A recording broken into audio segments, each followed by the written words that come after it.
Hello दोस्तों, क्या हाल है। तारीख आज 12 जुलाई, दिन बुधवार, हिंदी तिथि 10वीं। और आइए बात करते हैं आज के मुख्य समाचार में देश भर की तमाम बड़ी खबरों पर नजर डालते हैं। देखिए, हिंदुस्तान के लिए एक तो बड़े गर्व भरी खबर आ रही है। फोर्ब्स ने अमेरिका की 100 सबसे अमीर महिलाओं की लिस्ट जारी की है और उस लिस्ट में 4 भारतवंशी महिलाएं शामिल हैं, जो अपना मुकाम खुद हासिल करने में कामयाब हुई। Self made top richest 100 women list में 4 इंडियंस हैं और इनकी कुल संपत्ति 36,000 करोड़ रुपए है। ये वाकई में सभी भारतीय महिलाओं के लिए भी बड़ी प्रेरणा की बात है। अच्छा, अगली बड़ी खबर देखिए दोस्तों। आरबीआई यानी कि भारतीय रिजर्व बैंक के गवर्नर शक्तिकांत दास ने हमारे देश के बैंक प्रमुखों के साथ बैठक की और बैंकों के गवर्नेंस को सुधारने की सलाह दी। अच्छा, आम आदमी के लिए कुछ अच्छे अपडेट हैं। देखिए, सरकार ने जीएसटी काउंसिल के 50वीं बैठक में कुछ महत्वपूर्ण फैसले लिए, जिनसे की महंगाई वगैरह से थोड़ी राहत मिलने जा रही है। देखिए, एक तो अब आपको मूवी देखते टाइम सस्ता खाना मिलेगा और ऑनलाइन गेमिंग से होने वाली कमाई पर 28% टैक्स लगेगा। सिनेमा हॉल में खाने पीने की चीजों पर लगने वाले जीएसटी रेट को 18% से घटाकर 5% कर दिया। इसके अलावा भी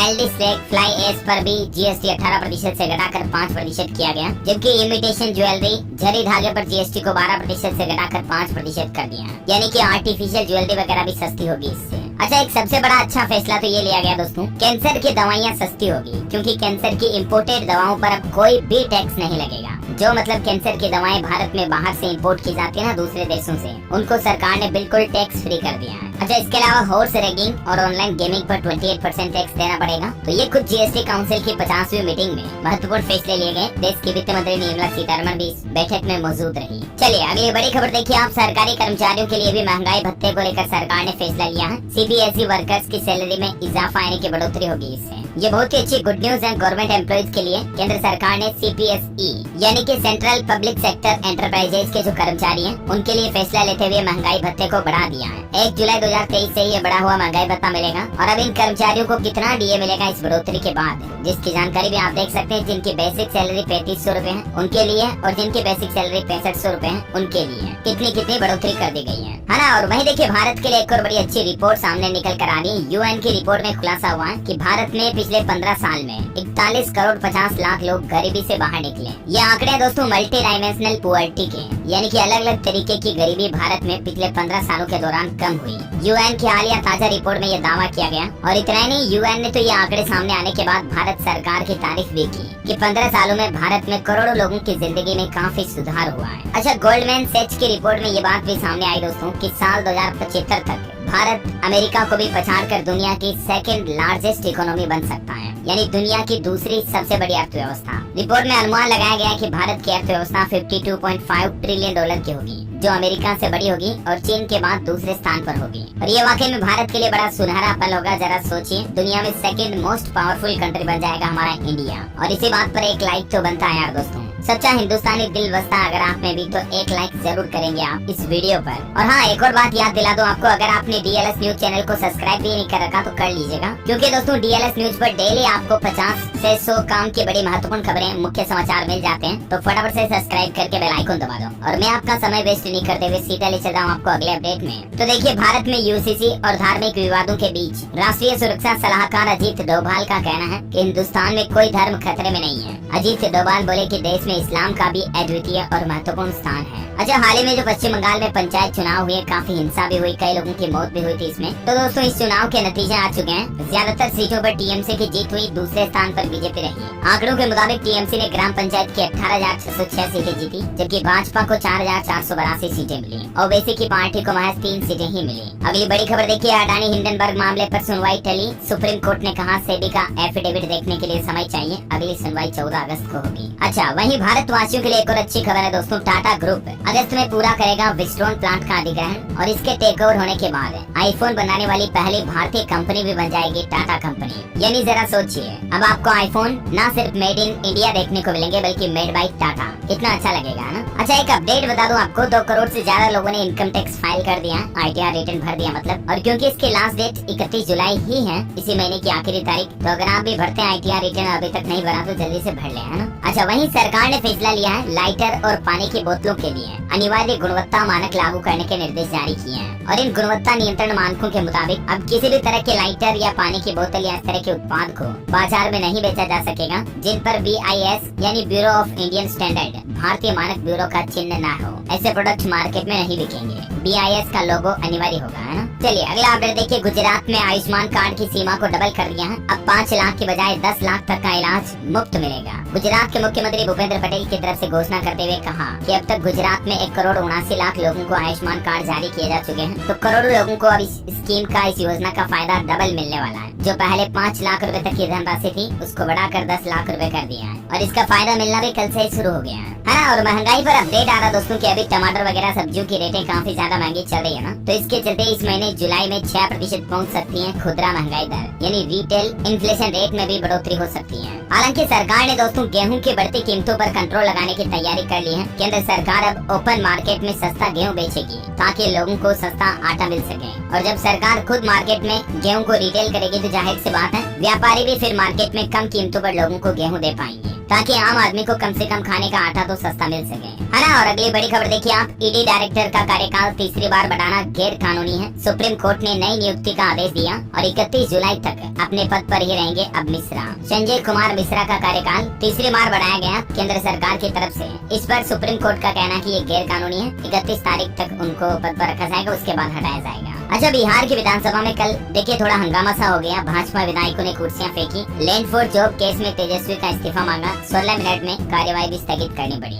मुंबई हाईकोर्ट ने एक बड़ा फैसला सुनाया। एक पत्नी जो अपने पति से अलग रह रही है, लेकिन उस पत्नी का कहना है कि उसके 3 डॉग्स भी मेरी जिम्मेदारी है। यानी कि उस महिला ने 3 डॉगी रख रखे हैं, उनके लिए भी गुजारा भत्ता मांगा पति से। पति ने मना कर दिया। मामला कोर्ट में गया तो कोर्ट ने कहा कि पति हर महीने उस महिला को 50,000 रूपए दे, क्योंकि डॉग्स यानी कि जानवर वगैरह भी भावनात्मक कमी को पूरा करते हैं। बॉम्बे हाईकोर्ट की तरफ से यह बड़ा फैसला सुनाया गया। अच्छा दोस्तों, हाल ही में जो नोएडा में एक युवक से प्रेम करने के चलते पाकिस्तानी महिला जो पबजी खेलती थी उस युवक के साथ वो भारत आ जाती है नेपाल के रास्ते। उस मामले पर बड़ी खबर आ रही है। पाकिस्तान ने कहा कि सीमा हैदर को पाकिस्तान भेजो। वहाँ से कुछ आतंकियों ने वीडियो मैसेज में धमकी दी और बोले कि अगर सीमा पाकिस्तान नहीं लौटी तो हम हिंदुओं को भी नहीं छोड़ेंगे। हालांकि सीमा हैदर के पास कुछ कंप्यूटर, मोबाइल, सिम कार्ड वगैरह ऐसी चीजें मिली। इसके चलते सरकार अभी भी जासूस के एंगल से भी इस मामले की जांच कर रही है। सीमा हैदर का कहना है कि वो अब भारत में ही रहेगी, वापस पाकिस्तान नहीं जाएगी। अच्छा खबर देखिए। राजस्थान के मुख्यमंत्री अशोक गहलोत बोले इसी महीने से फ्री राशन किट दिए जाएंगे और स्मार्टफोन भी मिलेंगे महिलाओं को।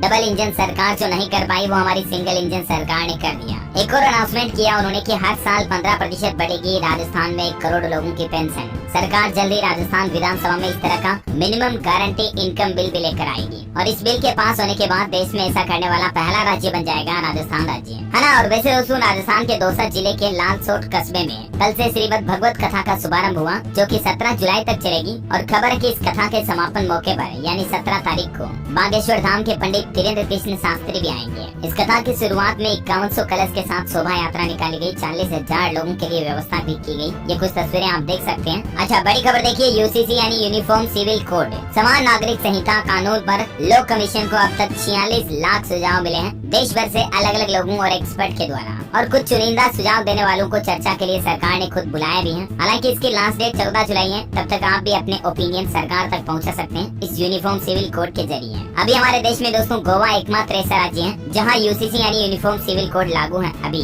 वैसे ये होता क्या है इसके बारे में डिटेल जानकारी थोड़ा सा आप देख सकते हैं इसके बारे में। अच्छा, बड़ी खबर है दोस्तों। जल्द ही एक मंच पर आएंगे पीएम मोदी, शरद और अजीत पवार। 1 अगस्त को मुंबई पुणे में कार्यक्रम होगा। पीएम मोदी को लोकमान्य तिलक सम्मान भी दिया जाएगा इस मौके पर। अच्छा, वैसे हरियाणा के मुख्यमंत्री मनोहर लाल खट्टर की तरफ से भी प्रधानमंत्री नरेंद्र मोदी से मुलाकात हुई। बाढ़ के हालातों पर बातचीत हुई और हरियाणा आने का न्योता भी दिया। खबर है कि जल्द ही जंगल सफारी का पीएम मोदी उद्घाटन भी कर सकते हैं हरियाणा में। वही देखिए, धारा 370 पर सुप्रीम कोर्ट में 2 अगस्त से रेगुलर सुनवाई होगी। केंद्र सरकार ने नए एफिडेविट में कहा कि आतंकवाद को खत्म करने का यही एकमात्र रास्ता था, आर्टिकल 370 को हटाना। अच्छा, उड़ीसा राज्य सरकार की कैबिनेट बैठक हुई और इसमें 9 प्रस्तावों पर मुहर लगाई गई। एक तो नई योजना शुरू की गई जिसका नाम है आम उड़ीसा नवीन उड़ीसा। इसके लिए 4000 करोड़ रुपए का बजट भी आवंटित किया सरकार ने। और कैबिनेट बैठक में एक महत्वपूर्ण फैसला लिया गया। अब उड़ीसा में सरकारी स्कूलों में 9वीं और 10वीं क्लास के विद्यार्थियों को भी मुफ्त में वर्दी मिलेगी यानी यूनिफॉर्म दी जाएगी। मुख्यमंत्री छात्रा छात्री परिधान योजना के तहत उड़ीसा सरकार ये फ्री यूनिफॉर्म ड्रेस देगी। पहले सिर्फ 8वीं तक के स्कूल के स्टूडेंट को मिलती थी, लेकिन अब 9वीं 10वीं को भी मिलेगी। इसके अलावा कुछ और फैसले देखिए। अब ग्राम पंचायतों को 50 लाख रुपए तक का अनुदान मिलेगा और थोड़ी जानकारी आप स्क्रीन पर देख सकते हैं। अच्छा, खबर देखिए। इसरो ने चंद्रयान 3 के लिए रिहर्सल पूरा कर लिया है। इसकी लॉन्चिंग 14 जुलाई को की जाएगी और हम सब की तरफ से भी इसरो के लिए एडवांस में good luck, best of luck. अच्छा चलिए दोस्तों, खबरों में आगे बढ़े इससे पहले आज के मौसम समाचार पर नजर डाल लेते हैं। देखिए, 5 राज्यों में भारी बारिश से तबाही मची हुई है।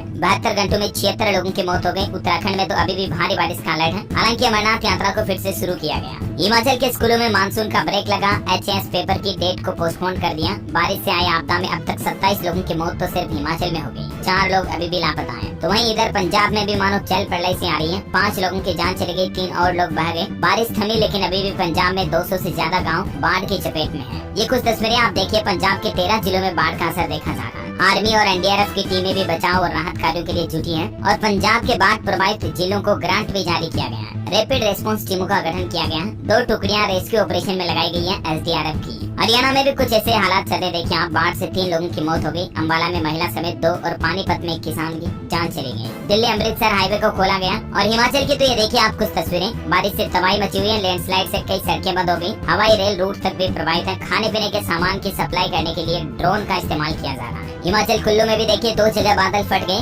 ब्यास में 9 शव मिले। सिरमौर रोडू में 2 महिलाओं की जान जाने की खबर है। अच्छा, देश की राजधानी दिल्ली में भी देखिए आप, रात में 207 मीटर से ऊपर पहुंचा यमुना का जल स्तर। कई लोगों को सुरक्षित स्थानों पर ले जाया गया। दिल्ली में भी मानो आफत बनकर बरस रहे हैं बादल। अभी दिल्ली NCR में पूरे सप्ताह बारिश के आसार हैं। मौसम विभाग ने 15-16 जुलाई के लिए तो स्पेशल येलो अलर्ट जारी किया है। और दिल्ली में बाढ़ को लेकर तो एक चौंकाने वाली रिपोर्ट सामने आ रही कि 2050 में भी इसी तरह डूबेगी दिल्ली। नए मास्टर प्लान में बाढ़ से बचने के लिए पर्याप्त उपाय नहीं है दिल्ली में, क्योंकि भले ही इंफ्रास्ट्रक्चर डेवलपमेंट किया जा रहा हो लेकिन बाढ़ से बचाव के उपाय नहीं किए जा रहे हैं। उत्तराखंड में लगातार बारिश से उत्तर प्रदेश की भी कई नदियों में उफान देखे जा रहे हैं। इसके चलते यूपी की योगी सरकार ने भी अलर्ट जारी कर दिया है। तो वहीं इधर देखिए आप, मध्य प्रदेश के भी भोपाल, ग्वालियर, उज्जैन समेत कई जिलों में भारी बारिश चल रही। 2 दिन ऐसे ही रहेगा मौसम। स्काईमेट वेदर की रिपोर्ट के मुताबिक अगले 24 घंटों के दौरान किन-किन राज्यों में बारिश का अलर्ट है, जानकारी आप देख सकते हैं स्क्रीन पर। और देखिए हमारे पड़ोसी देश पाकिस्तान में भी हालात काफी खराब चल रहे हैं। तेज बारिश से 24 घंटों में 86 और लोगों की मौत हो गई। 17 सैटेलाइट 36 वार्निंग सिस्टम से मौसम पर नजर रखी जा रही है। भारत ने 65,000 क्यूसेक पानी भी छोड़ा अलग अलग बांधों के जरिए। इसके चलते भी पाकिस्तान में बाढ़ आने की संभावना और बढ़ गई है ना। और चलिए अब अपन मौसम के बाद देश से जुड़ी कुछ और खबरें देख लेते हैं। काफी दिनों से दोस्तों आपने इस मामले को लेकर चर्चाएं भी सुनी होगी कि मतलब कोरोना वैक्सीन की वजह से आजकल लोगों को ज्यादा हार्ट अटैक आ रहे हैं, राइट। तो ऐसी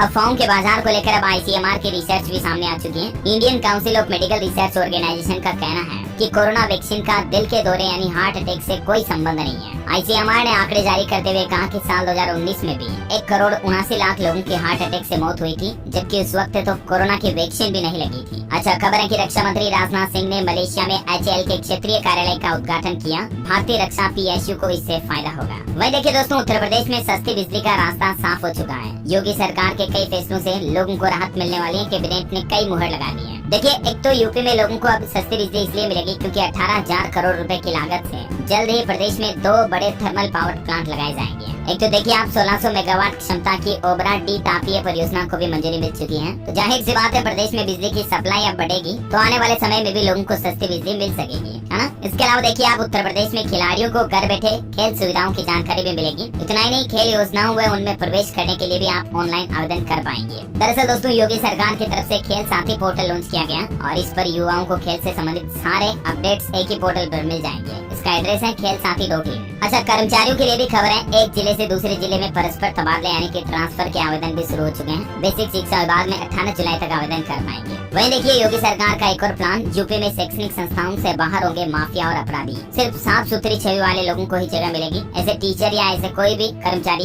जो शिक्षा के काम से जुड़े हैं और अगर वो घिनौने काम करते हैं तो उनको हटाया जाएगा सीधा। अच्छा, एक और अच्छी खबर है, अगर आप रामलला के दर्शन करने के लिए अयोध्या जाते हो ना, तो नवंबर महीने से आपको फ्लाइट की सुविधा मिल जाएगी। फ्लाइट से पहुंच सकेंगे श्रद्धालु। और इतना ही नहीं, एयरपोर्ट पर एडवांस टेक्नोलॉजी और रडार सिस्टम भी लगाए जाएंगे, जिसके चलते कोहरे वगैरह में भी अयोध्या में विमान उतर सकेंगे, है ना। अच्छा, यूपी कैबिनेट की बैठक में एक और डिसीजन लिया गया। ई कॉमर्स कारोबारियों को बड़ी राहत दी गई है। 1% टैक्स देकर रिटर्न से मुक्ति ले सकते हैं। अब इसके बारे में ज्यादा जानकारी थोड़ा सा आप वीडियो को पॉज करके देख सकते हैं। वहीं गौतम बुद्ध नगर को भी योगी सरकार ने तोहफा दिया। एक ट्रामा सेंटर का शिलान्यास करते हुए एक और घोषणा कर दी है। 45 करोड़ रुपए की लागत से 100 बेड का एक मल्टी स्पेशलिटी हॉस्पिटल भी बनाया जाएगा, है ना। तो ये कुछ योगी सरकार के महत्वपूर्ण फैसले रहे यूपी वालों के लिए। अच्छा, हरियाणा की मनोहर सरकार ने देखिए फैसला लिया। हरियाणा राज्य में पंच और सरपंचों के मानदेय यानी कि वेतन तनख्वाह को बढ़ा दिया। देखिए आप, सरपंचों के मासिक मानदेय में 2000 की बढ़ोतरी की गई और पंचों के मानदेय में 600 रुपए हर महीने की बढ़ोतरी की गई है। और इस बढ़ोतरी के बाद अब सरपंचों को 5000 और पंचों को 1600 रुपए हर महीने तनख्वाह मिलेगी। और एक फैसला लिया, हरियाणा में दिव्यांगों को पदोन्नति यानी कि प्रमोशन में भी 4% आरक्षण दिया जाएगा। और सरकार ने इसके लिए 5 श्रेणियां भी निर्धारित की हैं। यानी हरियाणा राज्य में अब दिव्यांग लोगों को आरक्षण रिजर्वेशन मिलेगा प्रमोशन में भी। ये मतलब आरक्षण को लेकर एक बड़ा फैसला लिया गया। जानकारी आप देख सकते हैं। सभी अलग अलग सरकारी डिपार्टमेंट के लिए ये आदेश भी जारी हो चुका है। अच्छा, वही खबर आ रही दोस्तों की विदेशी कंपनियों ने 28,000 करोड़ का निवेश किया और इसके चलते हरियाणा का ये शहर एशिया का सबसे बड़ा IT हब बनने जा रहा। जैसे बेंगलुरु नोएडा वगैरह है ना, वैसे ही अब हरियाणा का मानेसर क्षेत्र भी एशिया का सबसे बड़ा IT हब बनेगा। हरियाणा के उप मुख्यमंत्री दुष्यंत चौटाला की तरफ से अनाउंसमेंट किया गया है ना। और अगला अपडेट देखिए दोस्तों, छत्तीसगढ़ के मुख्यमंत्री भूपेश बघेल भी युवाओं से मिलेंगे। प्रदेश के सभी संभाग में जल्द ही यूथ के बीच जाएंगे CM। उनकी जरूरतें और उनकी उम्मीदें ख्वाहिशें पूछेंगे। अलग अलग जिलों का दौरा करेंगे मतलब, है ना। अच्छा, आधार कार्ड को लेकर देखिए एक राहत भरा फैसला लिया गया उदय की तरफ से। अब घर बैठे ही इन लोगों को आधार कार्ड की सुविधा का फायदा मिलेगा अपडेट कराने का। अगर आप बुजुर्ग हैं, दिव्यांग हैं या किसी दिक्कत की वजह से आप अपने नजदीकी CSC या आधार सेंटर पर जाने के सक्षम नहीं है ना, तो ऐसे व्यक्तियों के लिए अब उनके परिजन अपने किसी भी नजदीकी आधार सेवा केंद्र में आवेदन कर देंगे। हालांकि आवेदन के साथ आपको इन चीजों का प्रूफ देना पड़ेगा। तो इस आवेदन के बाद आधार सेंटर का कर्मचारी खुद आपके घर आकर के आपके आधार सेवाओं का अपडेट का काम कर देगा। हालांकि इसके लिए कुछ एक्स्ट्रा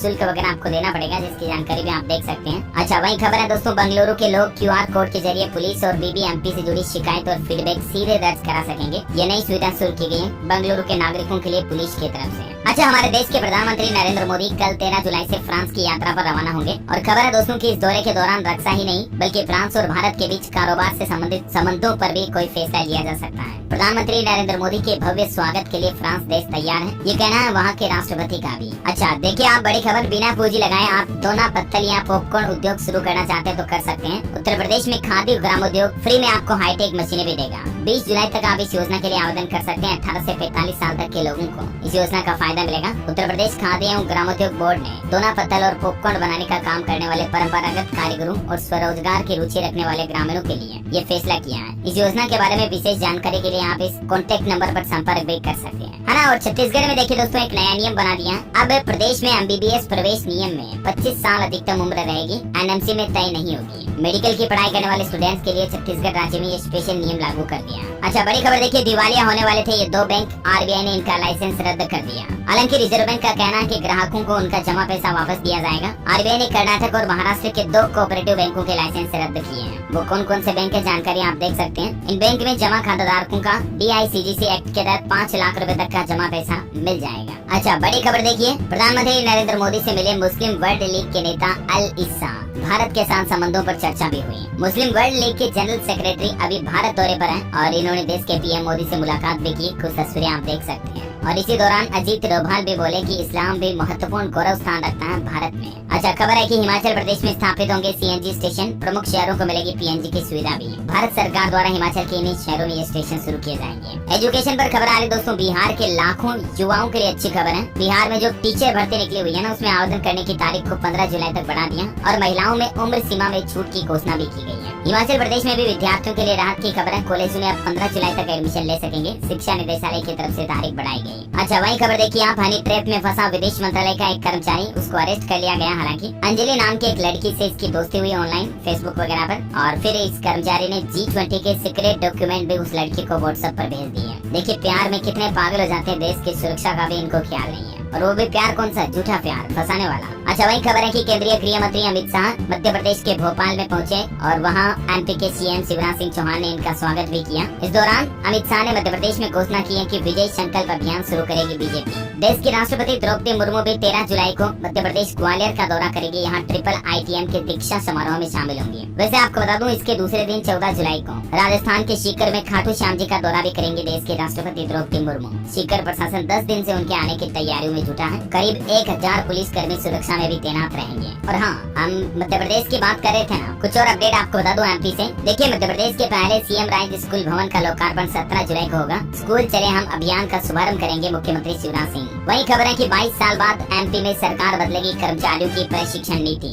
मिशन कर्मयोगी नाम से बजट जारी किया जाएगा। और MP के सरकारी इंजीनियरिंग कॉलेजों की 50 सबसे अव्वल छात्राओं की भोपाल मेनिट में होगी पढ़ाई। चयन प्रक्रिया भी हुई शुरू। और साथ ही देखिए MP के स्कूलों को लेकर भी रिपोर्ट आ रही। देश भर में मध्य प्रदेश के स्कूली शिक्षा 20वें स्थान पर है। यानी देखा जाए तो एमपी में अभी एजुकेशन पर काफी सुधार करने की जरूरत है, राइट। अच्छा, वही दोस्तों उत्तर प्रदेश के वाराणसी में ज्ञानव्यापी शिवलिंग की कार्बन डेटिंग पर सुप्रीम कोर्ट में सुनवाई हुई। मुस्लिम पक्ष को जवाब दाखिल करने का आदेश जारी किया कोर्ट ने और यूपी सरकार से हलफनामा भी तलब किया। इसके अलावा मथुरा में चल रहे कृष्ण जन्मभूमि शाही ईदगाह मामले का विवाद भी अब सुप्रीम कोर्ट पहुंच चुका है। मुस्लिम पक्ष ने हाई कोर्ट का आदेश रद्द करने की मांग की और सभी केस ट्रांसफर के खिलाफ दाखिल की याचिका भी। वही दोस्तों एमपी के कुनो नेशनल पार्क से खबर आ रही दुख भरी। एक और मेल चीते तेजस की मौत हो गई है। उसके गर्दन पर घाव मिला तो बताया जा रहा कि आपसी संघर्ष के चलते ये जान चली गई है। 4 महीनों में 7वें चीते की ये जान चली गई। अयोध्या वासियों को जाम से जल्द ही मुक्ति मिलेगी क्योंकि 6 नए ओवर ब्रिज भी बनकर तैयार हो जाएंगे जल्द ही जनवरी तक, है ना। और एस्ट्रोलॉजी से खबर है कल 13 जुलाई को सावन की पहली